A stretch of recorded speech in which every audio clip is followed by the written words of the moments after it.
Hey, habit thrivers. If you're ready to rock your next chapter, this is your place.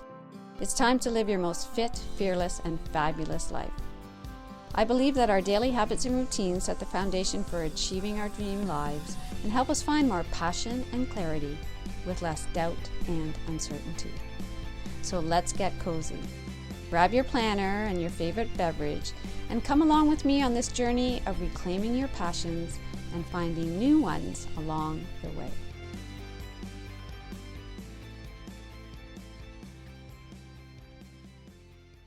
Welcome to the Habit Thrive podcast, a podcast for women in their me now years.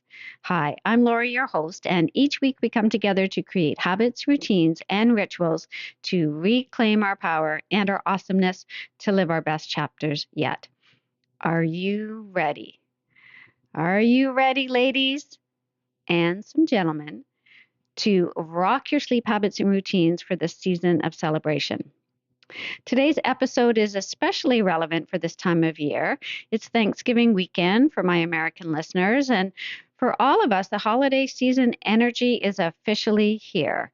Whether you're in Canada, the US, or anywhere in the world that you are listening, December brings joy, but also some unique challenges to our habits and routines. It's all good, though. You might be thinking, wow, is this going to be tough? December is notorious for late nights at holiday parties, rich food, disrupted schedules, and sometimes some general chaos. But here's the opportunity. When our routines are challenged, we have a chance to really hone in on what works for us and identify what's worth holding on to.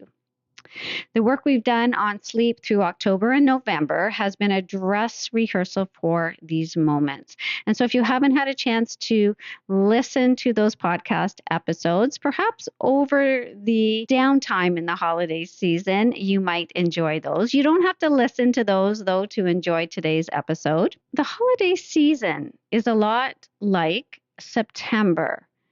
So I'm talking about transitions here. So if I'm thinking about 2 months in the year that are sometimes the most challenging for our habits and routines, I would say December and September, because both are big transition periods where seasonal changes impact our routines.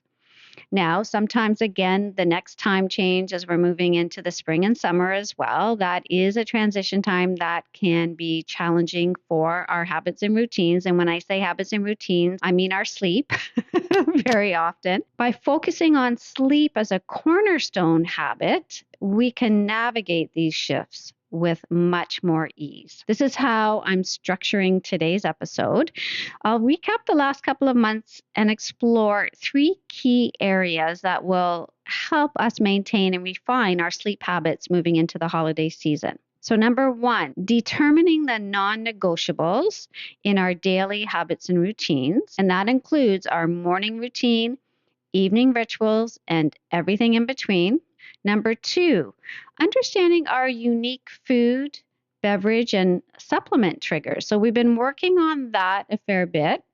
And again, that becomes even more important moving into the holiday season. And number 3, balancing our physical and mental well-being with love and kind words. I did an entire episode on the mantras, the phrases, the words that I use when I'm feeling like I need a little bit of support from myself. So as we move into this, number 1, determining your non-negotiables. So maintaining your daily routine, even during the holidays, is vital for good sleep.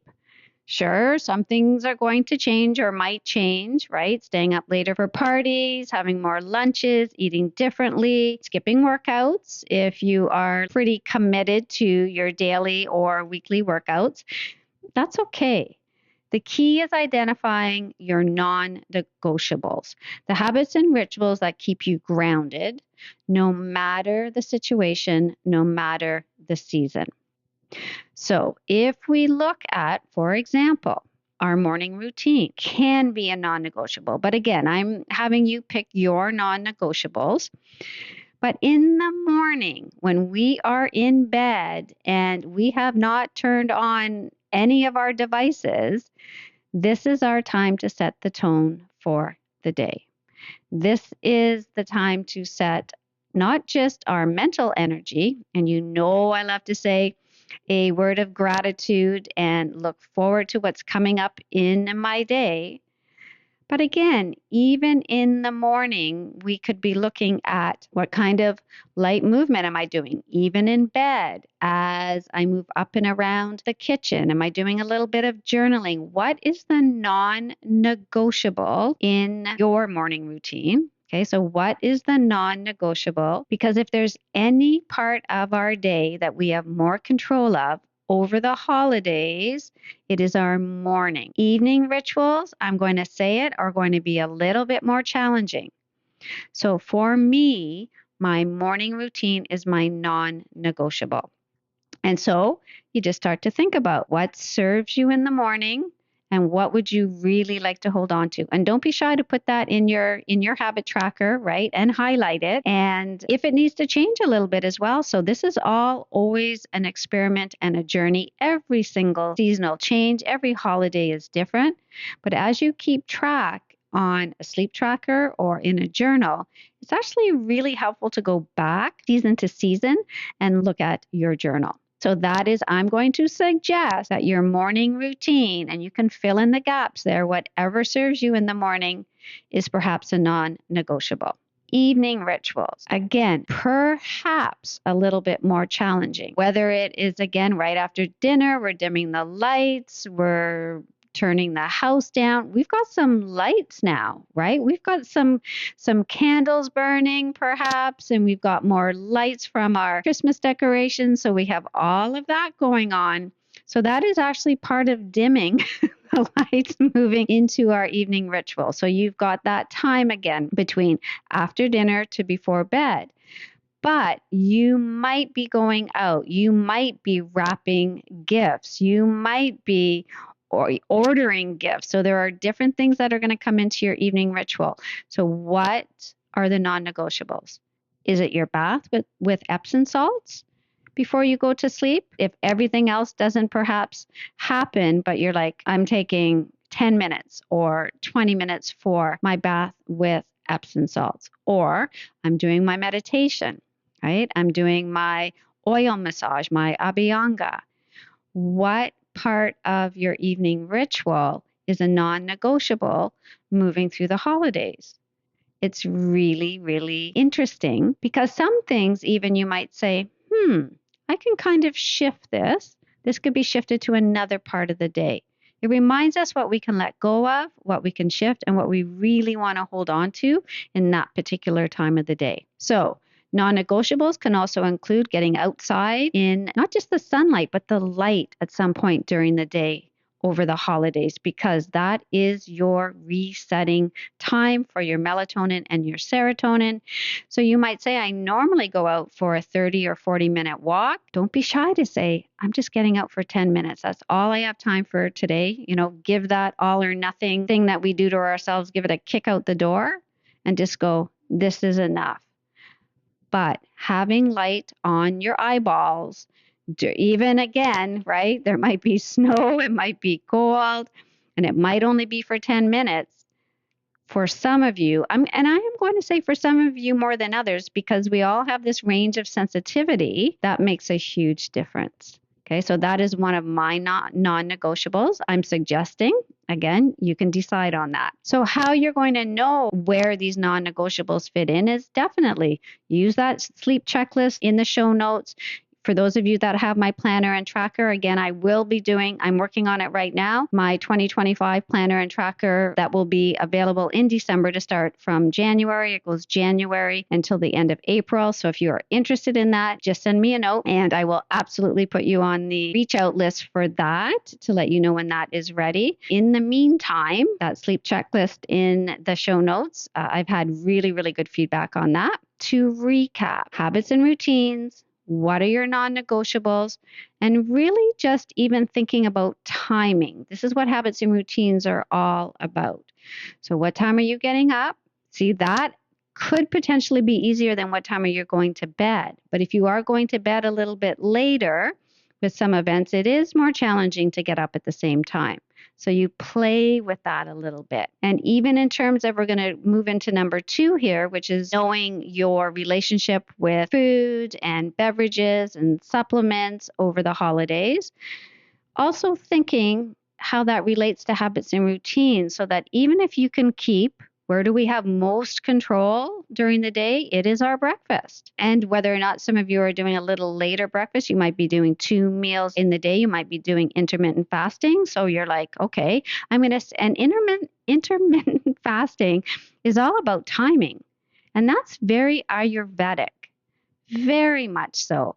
So sometimes I even say to myself, it is more about when I am eating my meals than it is about what I'm eating. Now, I say that with a little bit of grain of salt because I don't go crazy, right, in terms of what I'm eating. I'm not saying eat it.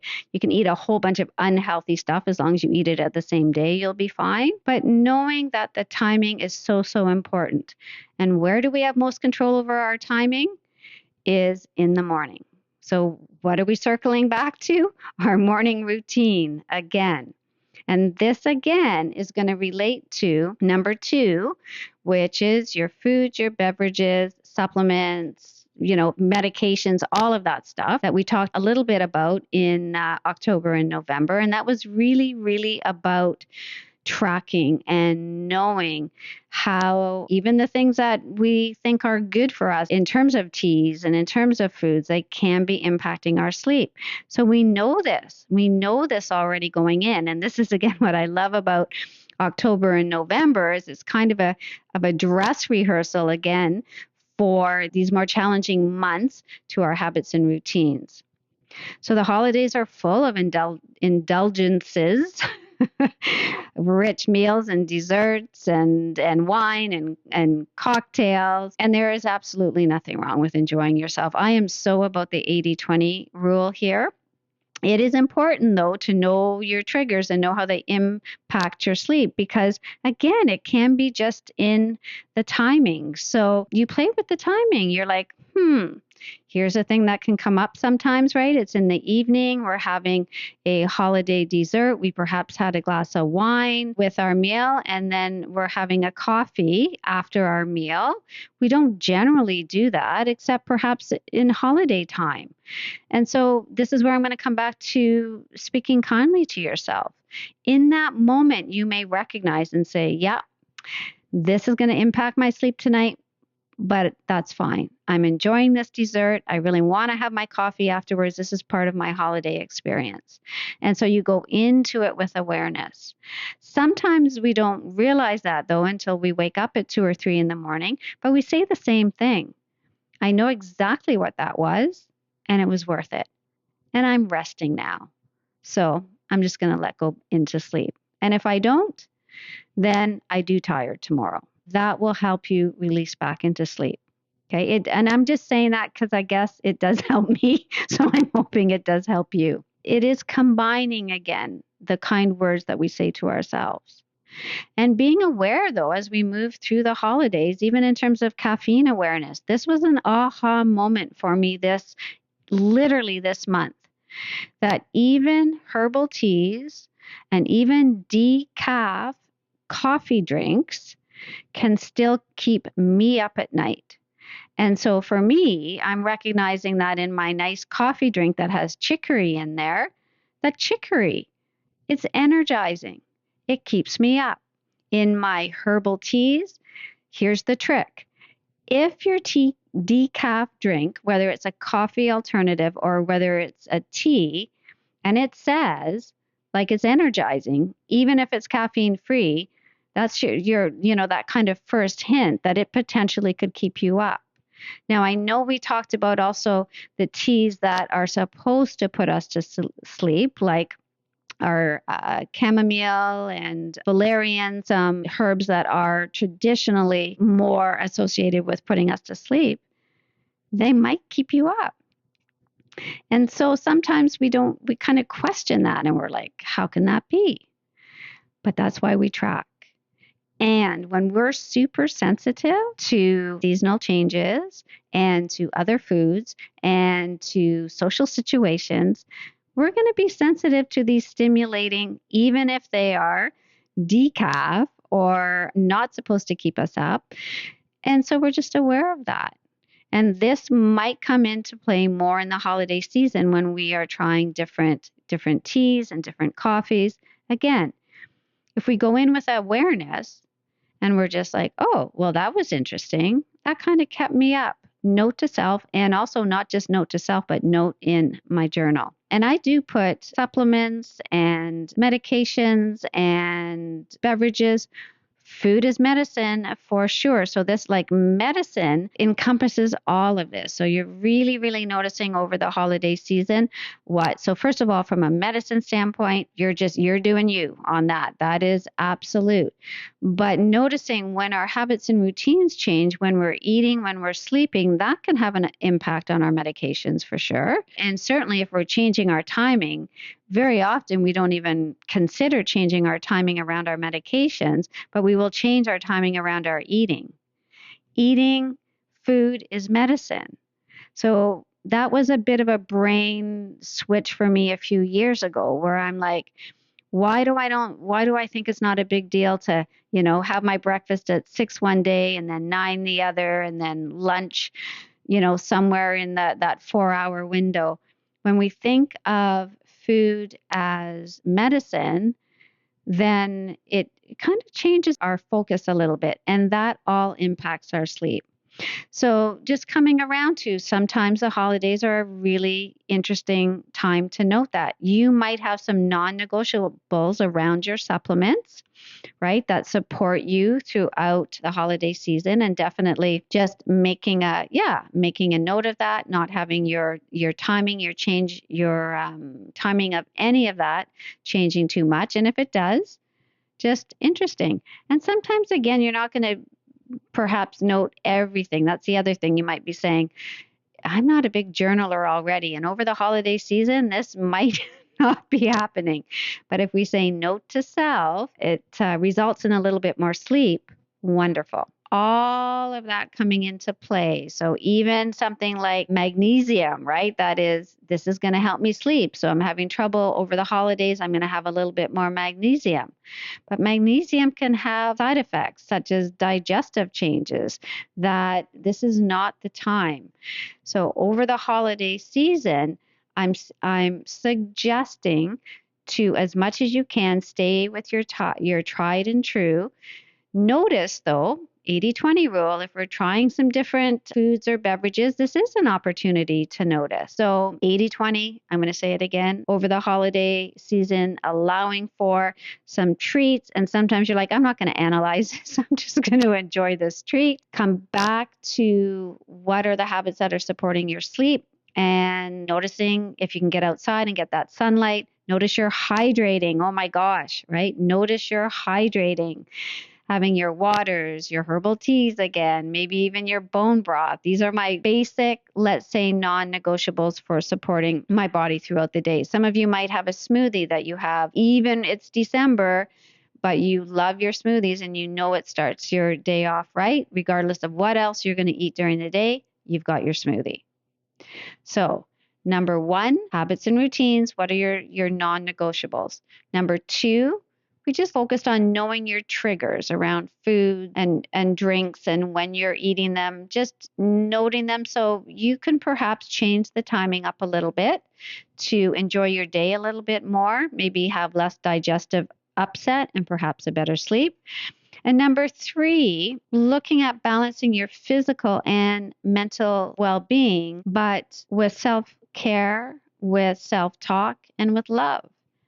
The holidays can bring physical challenges. We're decorating, we're doing different things. We're moving boxes, we're lifting turkeys perhaps. So there are some different challenges that are coming up. There are not just physical challenges, but there are mental challenges so that we can feel more anxious. It's a happy time. It's a joyful time as described, right? And in the Christmas cards, but it can be quite the opposite. And especially if we see all of what it's supposed to be and we're not feeling that way. And so, particularly at night as we lay down at the end of a busy holiday day, maybe we weren't feeling our neck, our shoulder, our back until we lay down into bed. And so, in that moment, using your self talk again, realizing that, okay, I did a lot today. That was quite a physical day. Now my body and my bones get to sleep. Because or to rest, not even to sleep, just to say to rest. Because if in that moment our brain goes to, oh, I'm not going to be able to do this tomorrow, and I'm supposed to, decorate this, and I'm supposed to volunteer at this particular event, and I'm so sore, and how am I ever going to be able to do it? So that's where, again, the mental and the physical, they end up coming together and we end up with worries. Our mental worries come because of our physical, perhaps, worries, and our worries can come without any physical, let's say, aches and pains as well. But coming back to the mantras that work for you. And I'm going to circle back to journaling. I'm resting my body. I'm letting my bones rest. I'm even letting my organs rest. I'm letting my heart rest. I'm letting my mind rest. Everything is resting right now. And so regardless of whether I am asleep, I will get enough rest for tomorrow. And so these simple phrases can shift our mindset and in the moment help us relax. At the same time, over the holiday season, I'm just going to say not to hesitate to seek support with friends, doctors, therapists. It is the time for sure that lots of stuff bubbles up. Being supported is, again, extremely, extremely loving, right? And important this time of year. And so, to summarize the 3 steps for rocking your sleep habits this holiday season is number 1, determining your non negotiables in your daily routine, looking at your morning routine, your evening ritual, and anything in between. And I would say as well, really focusing on the timing of when you're eating, the timing of when the light from outside is on your eyes, all of the control that you have at certain times of the day. So determining your non-negotiables. Number 2 is just knowing your triggers. Just knowing, and again, triggers are very much, let's say, around our mental triggers, but I'm talking about our food triggers, our beverage triggers, even our supplements, right? Just knowing ahead of time.